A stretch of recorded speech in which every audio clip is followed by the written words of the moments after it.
if you look at dictators in history, Hitler being a perfect example, he had a similar arrogance that the German Nazi regime could still win even after the Allies had attacked him through Normandy and invaded mainland Europe. And the Russians were coming in from the east, but he still believed that the German military could prevail and could win. Putin is in the same position. He's got that, put himself into this bubble where he believes that the Russian military cannot lose and therefore must win. He's hearing noises coming out of Donald Trump in the United States, where we saw the restriction in the supply of some weapons to Ukraine and saw that as a green light that Ukraine wouldn't have the weapons to defend itself. He hears the statements coming out of the Chinese where the Chinese say they can't let the Russians lose, and therefore that emboldens him further. And then we've got his inner circle, and his inner circle will be giving Vladimir Putin what he wants to hear rather than the real truth, because if they give him the real truth, then they'd end up taking up a window cleaning job and falling out of the 14th floor, or committing suicide, or something else would happen. Let's also cover recent Donald Trump's remarks on Putin. US President Donald Trump on Tuesday said that Vladimir Putin was throwing a lot of bullshit at the United States. Quote, "We get a lot of bullshit thrown at us by Putin. He is very nice to us, but it turns out to be meaningless." Do you see this as the biggest breakthrough in Donald Trump's thinking about the war in Ukraine, about his strategy? I do see it as a breakthrough. Donald Trump is finally beginning to realize something that the rest of us have known for a long time, that Vladimir Putin is playing him. He's playing him like a grandmaster, the grandmaster spy that he is, and he's been manipulating Donald Trump to do Putin's wishes in many ways, with the lack of support going into Ukraine and the political confusion he's causing around the world. Donald Trump is waking up to that. Now, he's woken up to it today. Whether he stays woken up to it tomorrow is a different matter, because Trump changes his mind. But I fear that Donald Trump is getting bored with the conflict between Russia and Ukraine, and will potentially use his realization of what Putin is up to as an excuse to walk away a little bit more. I don't think he's going to walk away completely, but I think he might distance himself a little more from actively participating and trying to pursue some form of peace agreement. Also, according to CNN, Donald Trump told a private gathering of donors last year that he once threatened Putin to bomb, quote, "the shit out of Moscow," according to audio obtained by CNN. What is your reaction to this, and what do you think about the timing of this publication, of this leak? Because this was published several days after Trump made first harsh statements, remarks about Vladimir Putin. Mm-hmm.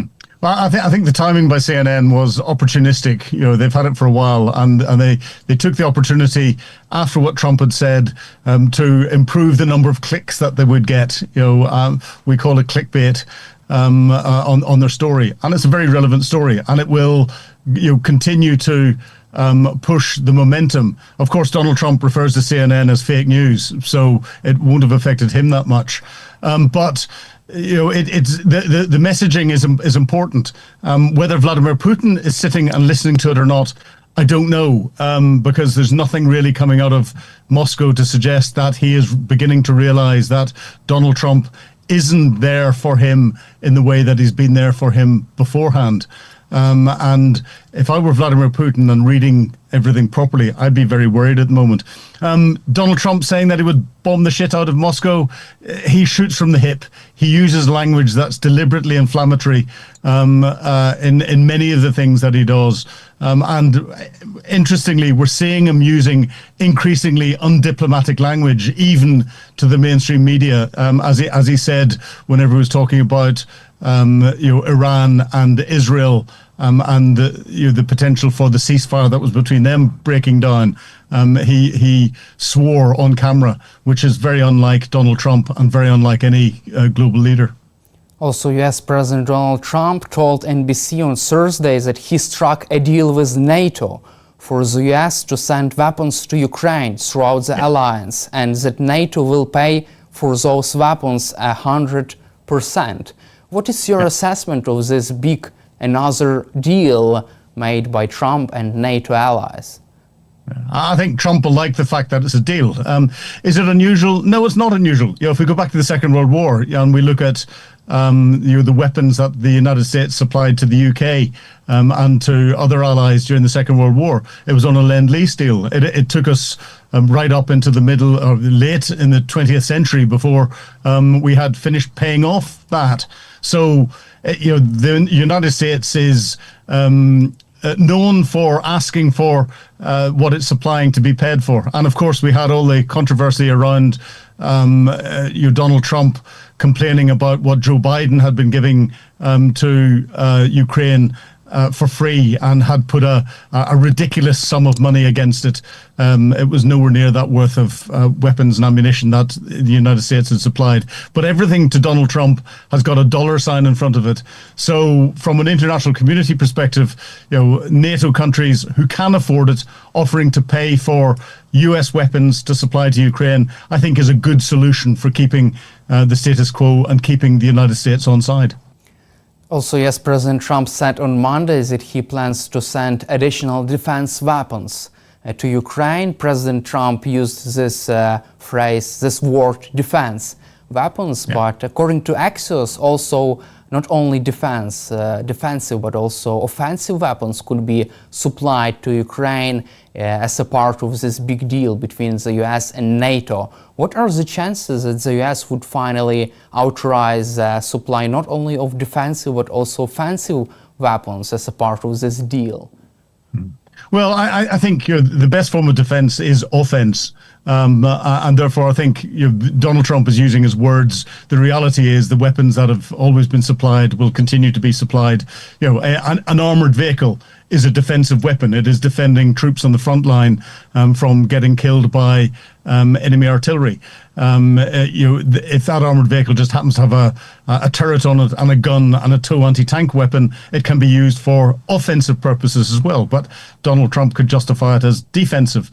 I think the two important things that need to come from the United States for Ukraine are, one, the Patriot air defense missiles, because those are the only ones that can deal with the Russian hypersonic missiles, and with some of the Russian ballistic missiles, and continued access to US intelligence for targeting purposes, so that the Western weapons that are being supplied can still rely on US targeting data to come into them to allow Ukraine to accurately hit Russian military targets.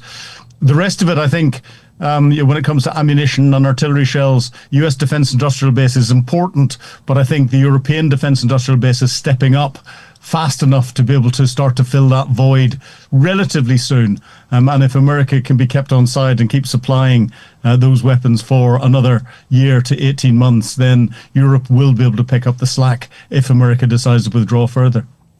I would like also to hear your assessment of this incident with halting weapons shipment to Ukraine. Secretary of Defense Pete Hegseth did not inform the White House before he authorized a pause on weapons shipment to Ukraine last week, according to CNN's sources.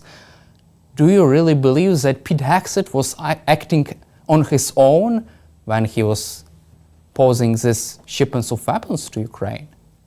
I think there's two potential answers to this. One, yes, it could have been Pete Hegseth acting on his own. We know that he has been very anti-supplying US weapons to Ukraine. He is more anti than Donald Trump has been beforehand. And this could have been a decision by him to turn around and say, no, we're not supplying it.